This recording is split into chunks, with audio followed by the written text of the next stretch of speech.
Шаллыда жәмәғәт транспорты тукталышындағы павильонны җимергән яшь үсмерләр җаваплылыкка тартыла.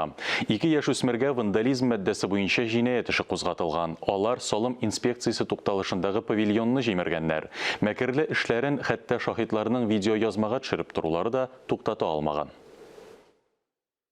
Это вот молодежь такая у нас.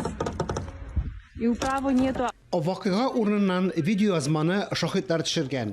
Алар яшүсмерләрнең исер хәлдә булуларын хәбәр иткән. Кадрларда 2 егетнең тукталыш павильонын җимерүе күренә. Бу хәл узган ел көндәрендә булган. Павильон әлегә кадәр җимер хәлдә. Яшүсмерләргә 15-16 яшь, икесе дә полициядә исәпләп тора. Тискәре яктан характерларына. В настоящее время решается вопрос... Хәзер вандализм мәддәсе буенча җинаять эше кузгату мәсьәләсе хәл ителә.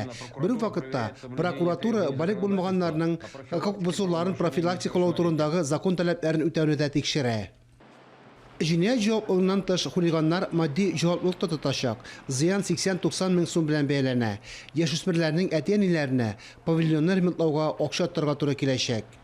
Чаще всего это заканчивается тем, что... Еш кына ата-аналар килгән зыянны тулысынча каплыйлар. Тукталыш павильоннарын яки башка миллекне торгызалар. Башкарма комитетта билгеләп үтелгәнчә, күпчелек очракта мондый вәхшилек җәзасыз калмый. Шаллыда Имин шәһәр системасы буенча урамнарда һәм проспектларда 2000 ярымнан артык видеокамера урнаштырылган. Фарис Мөхәммәтов, Илмира Гайнетдинова, Татарстан яңалыклары, Шаллы.